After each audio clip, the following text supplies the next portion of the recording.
I don't know what frightens me more, the power that crushes us or our endless ability to endure it. This is one of my favorite quotes from Shantaram, a book I read a long time ago. I feel it's very fitting for this episode. I thought of uploading this episode as it is, raw, because that's what life is sometimes. Raw, messy, real, and horribly tragic. But then I paused. I learned a long time ago that one should always pause for about 3 days before making any major decisions. We make mistakes when we rush. In my moment of pause, I reflected a lot on death and dying, and I've always felt that death is harder on the living than those who die. So out of a deep respect for all those who are still mourning, for the survivors who've lost their loved ones, for those who are struggling through mental health issues, please know we do not want to add to your pain. Please stop listening now. This is a difficult episode. We look forward to seeing you back here again next week.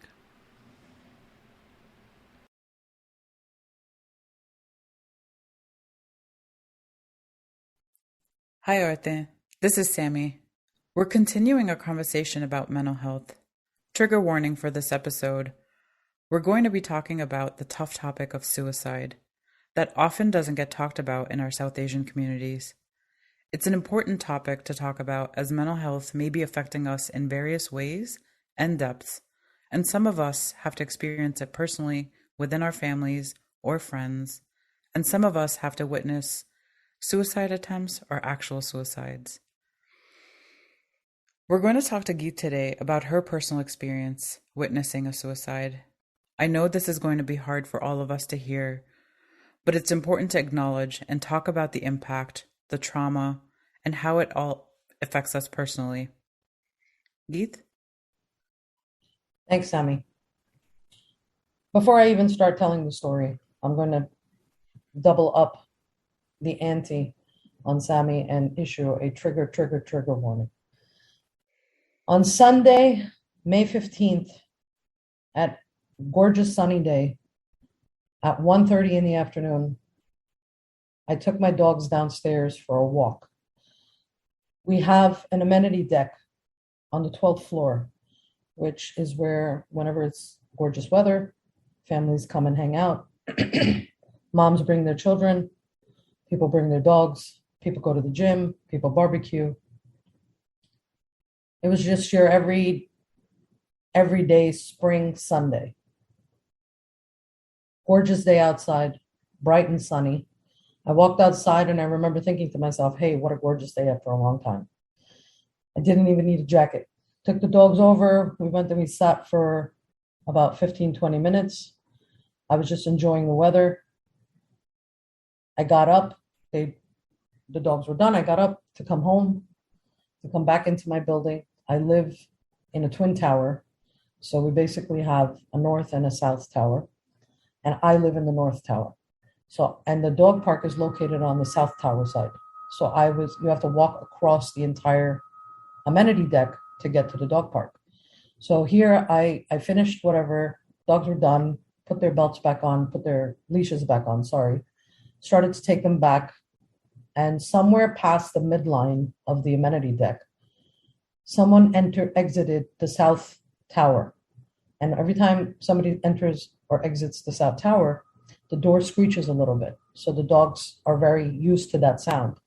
Mm-hmm. So 2 of them turned around right away because they're super playful. And whenever that door opens to them, it always means there's another puppy coming. So they turned around really excited and happy. And they saw that there was a dog there. And it was a young guy bringing his pup out for his afternoon walk. And the pups want to go over and say hello and whatever, but I haven't met the person before. I don't know anything about their dog. So I just asked him, and my back was turned to my own tower. My back was turned to the north side. And I was looking over past our building. So basically past the south tower. And I was asking him, so is it okay if they play? And he's like, yeah, no problem. So he turns around and I start to walk in his direction. So now both of our backs are to the north tower. And we're walking towards the dog park. And suddenly we hear a horrible, very unnatural, weird sound. Double thud, thud, thud. And instinctively, we both turn around because it's so loud and so not normal. It's not like somebody dropped something. Yeah. It sounds like something fell from far above. The way that our amenity deck is built, there's a balcony 1 floor up from the 12th floor. Mm-hmm. So there's a person who has an apartment that has a gorgeous, probably 10 feet by 10 feet terrace that overlooks the amenity deck. And normally on days like that, the family tends to host barbecues and have friends over. So my innate reaction when I was thinking like, oh, something fell, I was thinking in my head that something fell from the balcony, because that would be the most obvious thing, that something fell. The guy was probably going to host something and he must have dropped something down. So I'm walking over with the dog still on leash in my hand to go and see like that thing to help him or her, whoever that person was on the balcony. But when I turn around, the balcony is empty.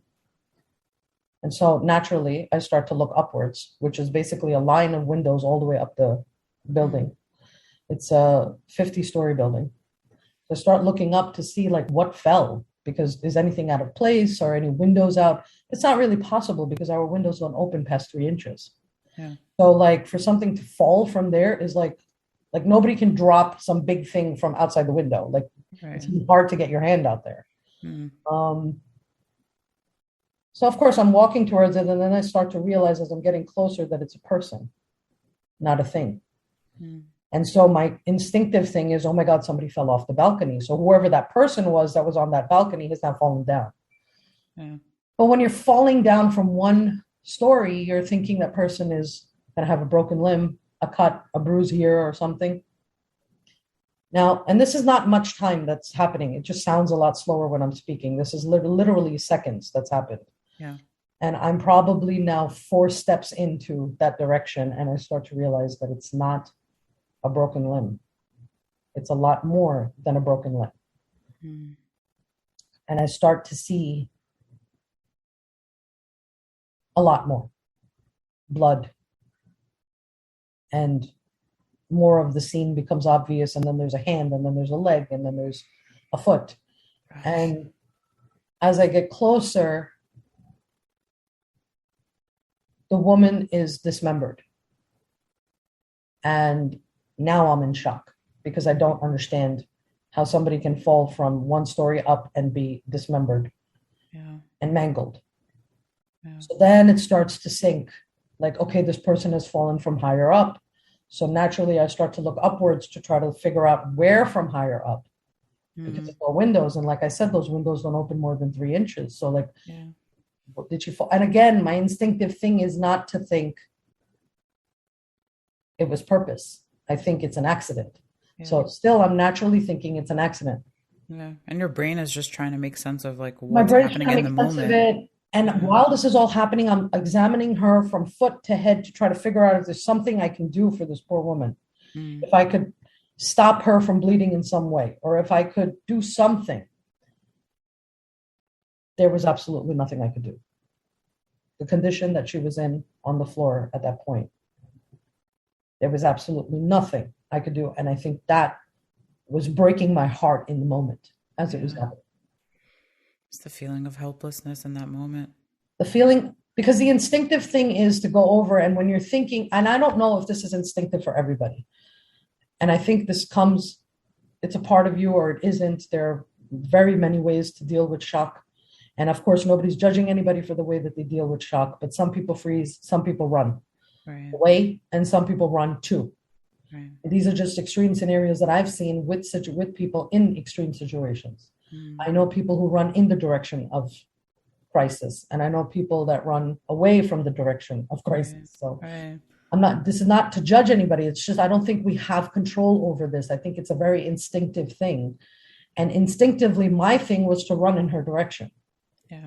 At that point, when I was running in the direction of, I was not even running in the direction of her. I didn't know it was a woman or a man or whatever. And then about probably less than 15 seconds later, I was probably standing over her head, trying to figure out if there's anything that can be done. And there was nothing that could be done. Absolutely nothing. Mm. And everything happened so quickly. And I remember turning around to the other guy that I had been talking to mere seconds before about going into the dog park, because he was now starting to come in my direction because I was hysterical. I was screaming. I was saying, she's dead, or somebody's fallen, or something. I was screaming that was giving him the message that something's really wrong. Obviously, he knew something was wrong, but he didn't realize either that it was something like this. Yeah. And so he also instinctively first froze and then started to walk towards me and then had his hand on his phone, which I give him so much credit for, because I didn't think for a second to pick up my phone and call anybody. All I was thinking was, is there a way that I could save this woman's life? Yeah. So he picked up his phone and he started, and he was already, by the time I turned around the second time, he was already on the phone calling 911. Without going into any more detail about the condition of the body or anything, because I think this is a bad enough trigger for a lot of people that have already experienced this. I just told the guy, when he was on the phone, he started to walk towards me, and I said, please don't come here. There's nothing to see. So just don't come here. Just stay where you are. And God bless the poor guy. He actually listened to me. You know, he heard what I said. He listened to me and he stayed away from it. Maybe 10 minutes later, the cops were there. The ambulance was there. And then, of course, you know, they take over, and I'm just processing the shock of what it is that I saw. Yeah. I had no idea who the person was. I've never seen her before. After the thing happened, well, first of all, obviously, when the cops get there, they take over the entire scene, right? So I couldn't even get out of the dog park to go back home. Yeah. We were trying to figure out ways of how I could go around what had happened, which in the moment seems really ridiculous, since you're the one that was the first person there on the scene. So it's like, well, I understand that, you know, cops are trained to try to protect you from things, but like, what are you protecting me from? I've already experienced the situation. I've already seen everything that was there to be seen. They asked me, they questioned what had happened. They wanted to know what I had seen. The unfortunate part was that I had not seen the fall. The beautiful thing in this situation is, if you can even try to count beautiful things, it's a very sad event that happened in the building, but the sense of community that I felt with the other people that live in the building. There was another woman that I would consider a friend, that goes to, we know each other from the dog park. We have a common group in which we talk. And she unfortunately saw the body coming down from the 20th. She lives on the 20th floor. She happened to be looking at the corner of her eye and saw something falling outside of a window. So she glanced at it, and she saw that the body was coming down. And the next thing she saw was that I was standing there. So she's called me, witnessing it. Yeah. She's already clarified that for me, that she couldn't see the body hit. So she turned away before she could see any of that. And she was one of the first people to call me, because she saw that I was there. So she called while I was still on the 12th floor. I was obviously not in my senses, so I did not hear the phone ring. Because after that whole thing happened, I didn't have control over my dogs, because I had their leashes in my hand. And then I moved them to the dog park because they were starting to get out of control. Like, they wanted to go inside and they were pulling on the leash, and I was not being able to like manage both things at the same time, like what's happening here and what they're trying to do. So I just put them inside the dog park and I walked away. And the other guy that was there with me, I think he went in and came out of the dog park with his dog and left the door open behind him. So the dog started running around all over, like they thought it was playtime. Yeah. So now my dogs are off leash and I'm losing my mind. So finally I got them under control, and I was able to pull all of them into the dog park. because they didn't have leashes on them. So I actually had to physically bring them into the dog park. And when I was standing inside the dog park is when it started to sink in. I was still in such shock, and I was like starting to process what had just happened. And I was just looking up and down the building, and I was trying to understand where this happened from. Because as far as we're concerned, rooftops, this is, where we live in the East Coast. Rooftops haven't been accessible for years. Yeah. Because this is a very common event that happens around this area. Yeah. So, especially in high rises, right? Yeah. Especially high rises, especially skyscrapers, right? Like we don't keep those things open because of this. Right. So the fact, it just didn't come in my head, right? That was where this has happened from. 3 of the cops came in, the first 3 cops that came in, one of them was standing by the dog park because he knew that both of the witnesses to the incident were both in the dog park. So he was standing right next to the dog park with us, basically. 2 of the other ones went upstairs. They just went into the building before anybody came in, trying to figure out where this body came from.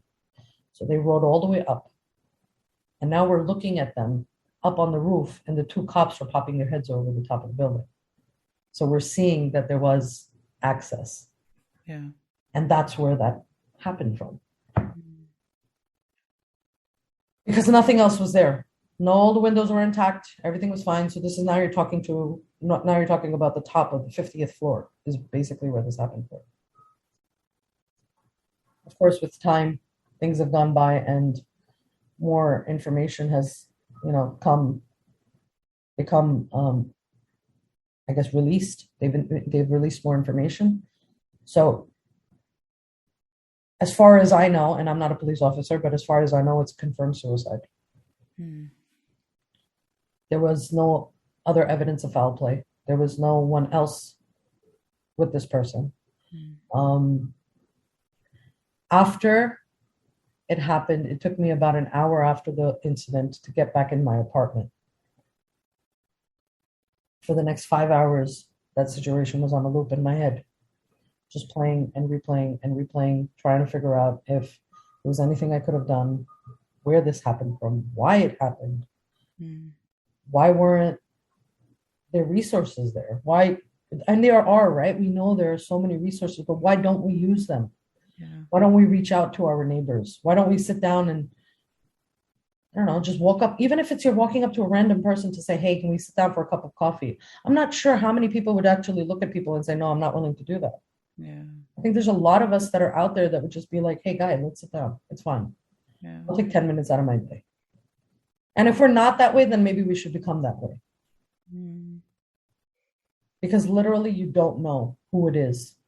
Yeah. That's thinking. And even within our own families, right? Like in friend circles, we never know when someone is experiencing so much depression and anxiety and stress or trauma that's sort of affecting them in that way.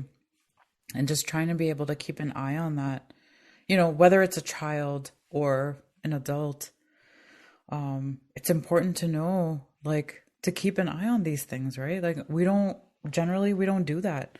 I think in America, and I feel like in America, we're talking about it a lot more.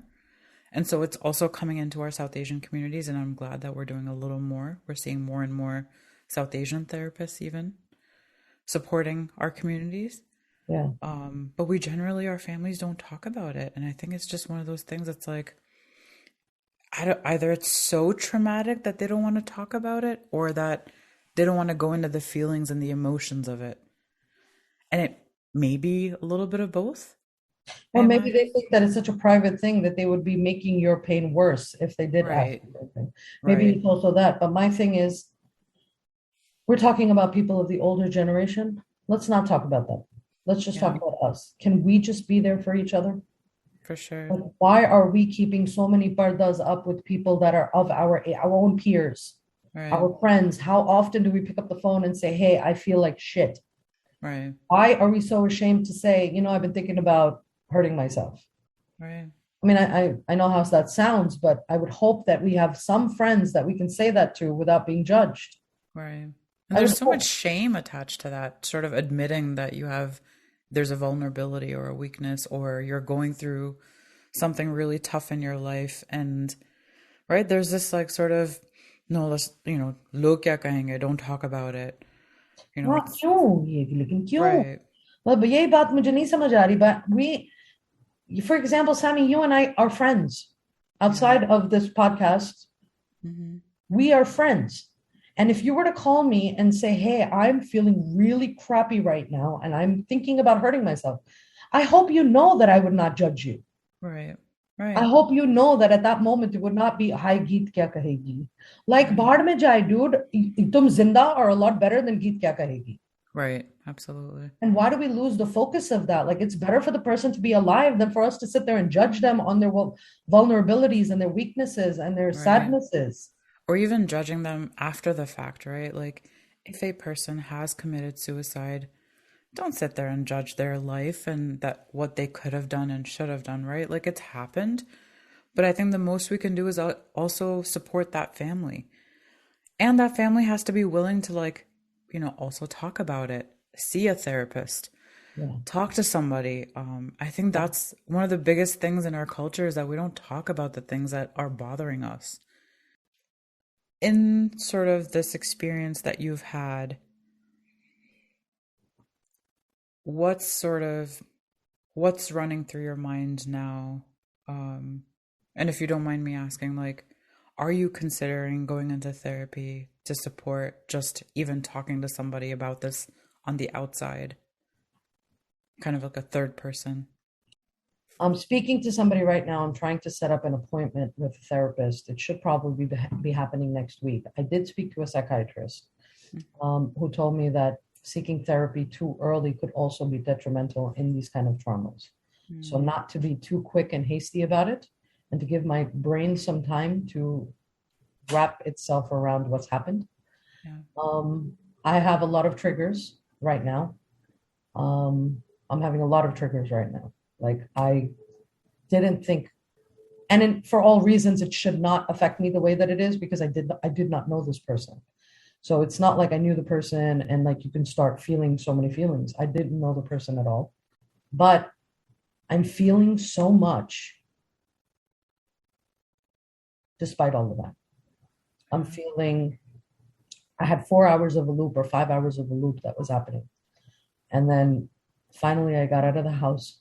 I went to the waterfront. I took the dogs down there and I spent about 3-4 hours outside of the house just because I was driving myself crazy. Just thinking on a loop of what had happened, how it happened, why it happened. It's just a series of like, and I think my natural brain, my natural tendency is to analyze the shit out of anything. I try to intellectualize it and try to make sense out of it because it's but what sense is there in something that's so senseless? Right. A young life lost is such a senseless thing. And I'm not trying to take away from the woman and what she was feeling. I'm not saying that what she was going through was senseless. What I'm trying to say is that you can't, how do you make sense out of a loss of a life like that? Yeah. Which could have been different had something been different, had there been more people, had there been a therapist involved, had there been some medications involved. I don't know, right? Because I don't know the back end story of it, but. And just, I think even recognizing the fact that, you witnessed this, you didn't know the person, and yet it still had such a huge sort of impact on just in that moment being there. And then also like, you telling me or your partner or a friend about it, even like we are feeling that too. We're kind of going, what could have been going through that person's mind that drove them to that point? I'm thinking about you going like, how is this affecting you? How is it affecting your sleep? How is it affecting your day-to-day work? It's affecting it horribly, actually. I'm extremely distracted. Imagine. Yeah. I don't feel in sync with myself. I'm usually very in sync with myself. I figure my day out before my day starts. And now I can't figure out my ass from my elbow. That's how I'm going. I'm taking it literally minute by minute. And I'm going to tell you why now, because after the 5-6 hours of the loop and then me going out and trying to get my head out of this and trying to change the scenery and whatever. I came home and I started to listen to bhajans and just to make myself kind of distract. And spirituality is always a wonderful crutch for things like this, right? Like Yeah. you don't find where you don't find peace anywhere else, you tend to find it here because I guess it's so home-ish, right? You go back to it, especially like I grew up around that. So for me, it's kind of like comfort food. Yeah. Yeah. So I'm listening to all of this stuff and I'm starting to calm down and everything. And now we're looking at probably 12:30, 1 o'clock. It's time for me to take dogs down for a walk again. I'm not 100% normal, but I'm better than I was at 2 o'clock, for example, and then at 4 o'clock, and then at 6 o'clock. So now it's 1 a.m. and I am getting up and I call the dogs and I'm saying, hey guys, let's go. It's time to go for a walk. I had already decided before I was going for that walk somewhere around probably 5 p.m. that I was not going to go back to the 12th floor. I knew I was going to go to the ground to walk the dogs. Okay. So it's not the whatever's now going to come, whatever experienced is not from fear of going back to the place. Okay. So I get up and I call them and they come outside. And as I'm putting the leash around my first dog, my heart starts to race beyond. I start to sweat. I break out in a cold sweat. I almost feel like I'm hyperventilating. My ears are ringing loud. And I realize that I'm going into a panic attack. And just putting the leashes around my dog's neck is making me feel like a panic attack, like I'm out of control again, right? And somehow I talk myself through it. I put my ear pods on, I put on the bhajans, I put them up really loud, and I try to move through that moment because I can't let this, it can't get in the way of my life, right? Yeah. That's what I'm trying to do. Like you can't get in the way of my life where I can't do the things that I normally do because I'm freaking out so goddamn much. Yeah. So I go and I put these things on and I go inside the hallway and I'm freaking out to open the door. Like just getting outside and into the hallway is making me freaked out. Okay, I conquered that. Now I walk a few feet to the elevator and now I'm freaking out opening the elevator. Like something's going to be in the elevator waiting for me or something. Nothing's there. There's nobody there. Like, I don't know why I was so freaked out, why I was so afraid. I have no idea. I still can't understand why I was so afraid. What was I afraid of? But I'm so afraid. And it's not that there's something in the elevator. It's just that I'm going downstairs again. I think that's what the anxiety was coming from. So it was so horrible that I came back from the dog walk still. If my heart was beating at 100 when I went down, it was probably beating at 90 when I came back up. It was still bad. Yeah. So that was when I came back upstairs and I decided, okay, there's definitely need to talk to somebody because I don't think this is going to get better very quickly and it's going to take me some time.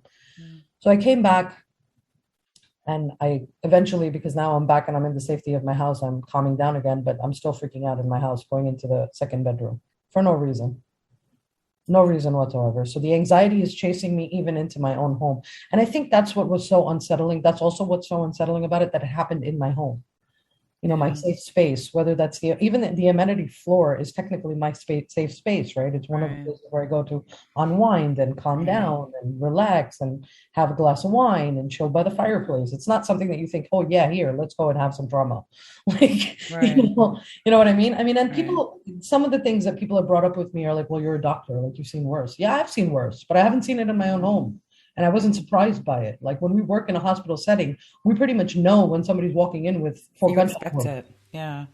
You're hanging out on an amenities floor. Like you don't expect that kind of thing to happen on a random day. And a random sunny, beautiful day like that. Like the last thing that's on your mind. So yes, I accepted the fact very quickly. And then I accepted it again when at night I couldn't fall asleep. I was afraid to go to sleep, so I stayed up until the sun came up before I could go to bed, which nowadays is like 5:30. Right. Yeah, the sun is coming up around 5:30, so I'm up until 5:30 because I was afraid to go to sleep because I was like, if I go to sleep, I'm going to dream about this. It's going to play out in my head, and I don't want to go through it. It's because you're re-traumatizing your body while you're unconscious, right? Like your body is actually experiencing that panic and that freak and that fight or flight or whatever it's supposed to be doing in its sleep. When it's supposed to be relaxing. So I was like, I'm not sleeping today. So I waited until the sun came up, and that's finally when I calmed down and I was able to go to sleep. This has been now, I thought yesterday was better, but it wasn't. It was the same exact thing. I couldn't fall asleep, although I had walked the dogs earlier now because now I'm changing my entire routine because of this whole event that's happened. I'm in the process of changing my entire routine. I used to walk the dogs at 1:30. Now I'm going to walk them at 11 because I don't want to be by myself. Yeah. So the earlier, so that I don't have to go later, and then I Right. could get into bed earlier. So I was actually done yesterday with everything quite early, and I should have been in bed, but I couldn't fall asleep. I was wired as hell. Just again, looping. Not about that incident anymore. Now just like, well, what happened to her? Did her family find out? Is she okay? Has she Yeah. been blamed? You know, like there's so many things that go on in your mind now. It's Right. just Because one. there's so many unknowns around that too, right? You didn't know her, didn't know anything else, like no context. It's like your brain's trying to find that context to fill up, like to create that story of like, okay, what are all the pieces of this puzzle? Because I only just saw what this one thing. Yeah, and also I think as South Asians, there is quite a bit of South Asianness involved in this too, right? Like as South Sure. Asians, we want the ruh, Yeah. atma to be at peace. Yeah. That's what we want. Whether we're atheist or not, or believers or not, I don't think it has. I don't think it is a religious thing per se. I just think that there are some things that are like hardwired into our culture, and because of that, we're like, oh, ruh bhatak rahi hogi. Hmm. Or like, there's so much of this stuff that we think about, and so for me, it's like I hope she's at peace. You know, whatever it is, I hope her parents have found out because my heart was breaking for her parents when I Yeah. saw For sure. um, in that moment, literally when it happened, Yeah. my heart was breaking for her mother. That's the first thing that came in my head. I was like, oh my God, what's this woman's mother gonna think? Hmm. How is she gonna feel at this point? Yeah. So yeah, I mean, you know, the questions don't stop. The thinking doesn't stop. You keep replaying, you keep imagining, well, what were the clothes and what was this and what was the look and what was she thinking and why did she do this and why did she have nobody else? And I hope she doesn't have children and I hope there's no, you know, poor heartbroken spouse sitting somewhere because mental health sucks. Because depression really sucks because somebody who's at the end of their life really can't see the good anymore. Yeah. To be that distraught, we misread. You know, when we were saying that suicide is something that somebody should be shameful of, the reason I think that comes is because people believe that suicide is a cop out. It's Yeah. generally spoken about like, oh, the person is Bad a thing. Yeah. is a cop out, is a coward. They couldn't face life, so Right. they. And there's sort of morals attached to it through religion and stuff too, right? Aside from the haram halal part of it, and Right. aside from the fact that it's a sin across the board of Right. all religions to kill Right. yourself, and Right. I understand why religions say that because today, if somebody was to say to me, not, I would not look at it like it's a sin, but I would say, no, there are other things that you can do with your life. You can be putting yourself to so much use. God, it's not God. You have been given life, and there's so much that can be done with it. So this should not be the thing that's in your mind. So I understand why religions say it's Sure. Yeah. sin. The point that I'm trying to make is that we look at it like it's a cop out or a cowardice when in fact, and I don't think a lot of people realize this, it's actually pure selflessness Yeah. that it comes from. Yeah. That people feel when they're going to do this or take such a big step, they're actually doing it to free the people around them, to free the people that they love from the burden that they're putting on them with their sadness and depression and whatever. Yeah. It's like when a child is depressed and sad, the mother sees it and knows it. The brother sees it and knows it. The I father sees hope. it and knows it. Yeah. The hope is that they see it, right? They see it and they know it. Yeah. Now, how do they deal with it? Because in Right. South Asian communities, it's not something that we openly sit down and talk about. Beta, you're depressed, aa jao. मैं तुम्हें Right. थोड़ी प्यार करती हूँ. ये तो नहीं होता ना. Right. In our communities, it's just like, stop it, get out of it. Right. Stop this. What are you Go doing? read a book. Go read a book, walk it Yeah. off, feel better. Right.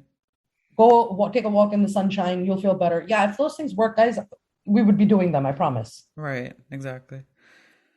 And you get so tired of, and because the parents are like that, like they're like, go walk it off. But of course, a depressed person doesn't walk it off, right? Like they continue staying depressed. And what do they see in their parents' eyes now? Is disappointment. Right. I'm a disappointment to you. And it's for multitude of reasons, not just because I didn't take that walk, but because I'm also not focusing on the other important parts of my life that you deem important, like success and career and whatever. I'm not Right. able to. And people don't understand that they're not able to. If Right. they could see life that way, they would be living life that way. Nobody voluntarily wants to live life being depressed. It's a Absolutely. biochemical imbalance in the mind. You cannot see it any other way. Right. So, Geet, now, after this experience, are you looking at seeking help to work through the stress and the trauma from the experience? I am absolutely, yes. I am seeking help. I will be having a therapy appointment next week. I have Good. already spoken to a psychiatrist. She told me that I need to take some days, like a week, maybe two, to wrap my head around what's happened itself and let myself self heal. She said that if I seek therapy too early, it could be detrimental to the Mm. healing process. So I'm giving myself some time. I'm also taking the help of Xanax, anti-anxiety pills, Yeah. just to keep things under control, and so I don't have panic attacks and I don't start automatically associating to putting the leash on my dog's neck with anxiety and panic. Yeah. So Yeah. that's been under control, thank God. Um, I don't plan on staying on Xanax for the rest of my life. I just want to Yeah. do it for the interim until I get a little bit better and have a grip. And every day is better, thank God. Good. I'm Um, glad to hear that you're seeking help. And we should all be seeking help for situations like this, even if we may not be dealing with or having suicidal thoughts. We may be in your situation. That's still traumatic. Trauma affects us in various different ways throughout our lives, right? It also travels across generations when yeah, it's how left about let's not untouched. wait?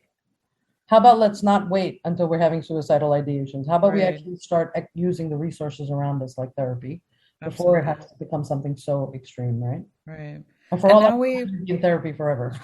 right. And now we have access to, we have greater access. I know it's not perfect or amazing or like it should be, but we are starting to see more access for South Asians for culturally responsive mental health, Yeah. where you can talk to a South Asian therapist who will understand your own lived experience, and they have that lived experience as well. Yeah, we're going to Um, actually link to on our blog a wonderful tool for that I found while I was doing all this mental health work that we've been background research work that we've been doing for these 2 3 episodes. I found a wonderful resource that actually maps out and pinpoints therapists in your area based off of where you live, and it's just South Asian therapists. So yeah. it's like a database of only South Asian therapists that are signed up to this. I think the parent company that created this is based out of the UK. Mm, And so, but they have therapists signed up on that website that are in the United States and yeah. across the world. It's not just in Right. the UK. Right. That was a really awesome tool that I came across that I was like, shit, we should put this on our website. Yeah. No, So that's great. that. Number two, as a wind down now to this episode, because now I'm starting to get very tired. Um, Number two is please, please, please, please, I beg of you guys, if you're a listener of ours and you are in crisis or you're having a bad day and really need to talk to somebody, I'm not saying it has to be suicidal ideations because it doesn't, but please don't let it get to that. Reach out to us. One of us is always available. One of us will always respond to either emails or the voicemails. You can find that information on our website. Once again, www.aurate.com, spelled AURATEN. When you go to the website, there is a little blue tab on the right side of the website that says leave a voicemail. Click on that and you can actually record yourself. Whether it's a story you want to share with us and you just want to get your story out there, whether you need to speak to somebody, whether you want to find out a resource that's in your community that you can use, South Asian or otherwise, whether you just need support and an ear, just reach out to us, guys. It doesn't ever need to get this bad. Right. And also, there's a suicide prevention hotline as well. So it's the number is 800-273-8255. They also have a crisis text line, which provides free crisis support services at no cost, 24 hours a day. And if you want to use it, you text START to 741-741. I hope you don't have to use it, but please keep that in mind. Right now, we have technology that is also useful in accessing a lot of information about mental health. So seek out mental health care in your area. Geet mentioned South Asian therapists. Go to their website and take a look and find someone to talk to. It's really important that we address the trauma that shows up in our life, whether it's generational or whether we experience it in that moment. But we need to be able to talk about these things. And keep in mind, trauma affects us all in very different ways. And all the stress that comes with life, whether it's, because you lost a job or you don't have a home, all of those things do add up to the stress that does create mental health challenges. And we should be able to talk to somebody about it. We encourage each and every single one of you to seek mental health care. It is not shameful, no matter what anyone tells you in your South Asian community. Please don't listen to that shit. Go get yourself that help that you need. And just talking to somebody is so helpful. Even if it's a friend, that friend may be able to listen to you, but definitely go see a specialist or a healthcare provider for that support as well. Yeah, absolutely. Don't let it get to this. There's no shame in the mental health. There's no shame in speaking to a therapist. Deal with it. And like we said, and like in our last episode, Jahara said, the body keeps score. It's a book. Read it. You'll understand much better how the body keeps score and why it's really important for us to seek out mental help when we need it, mental health care when we need it. Thank you for listening. Thank you, Geet, for sharing your experience. Thank you, listeners. Thank you, Sammy. I know this was tough. I know, but I'm glad we were able to talk about it, and it's okay to talk about. Let's just also say that, right? It's okay to talk about it. It's okay to not be okay. And it's okay to seek that care for yourself. It's okay for me to be a mess, and yes. I will be fine. Absolutely. All right. Thank you. If you've managed to reach the end of this episode, I congratulate you. It was a super difficult topic to talk about. It was super difficult to go through, and I'm sure it was super difficult for you to listen to. You're probably wondering why Audate decided to talk about something so tragic, why we decided to focus an entire episode and 40 minutes of your life on panic attacks and anxiety and suicide, topics that we like to brush under the rug. We're doing it in honor of Mental Health Month. We're doing it for all of those suicides that are happening all around South Asia.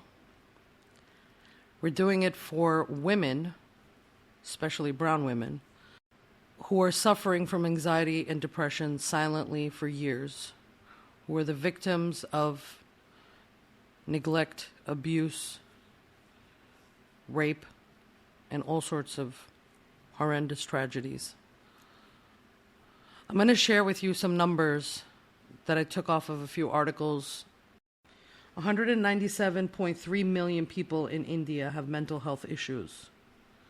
Almost half of that consists of depression and anxiety. 800,000 people die by suicide internationally. 200,000 of those deaths are from India. That's 25%. The WHO has recognized India's increasing suicide rates, and they've been urged by the WHO to work on tackling the suicide problem and to decrease the numbers by 2030. Unfortunately, we don't have such accurate figures for Pakistan, but I was able to dig up an article in Dawn News in which a woman is talking about losing her son to suicide, a psychologist herself, and she shared figures, inaccurate most probably. 15 to 35 people die a day by suicide in Pakistan. In America, suicide is the 5th leading cause of death for South Asians. For women 15 to 24, Asian American women have the highest suicide rates. Ultimately, what does that mean for us? It means that we need to stop and pause. It means that we need to reflect on how we're raising our children.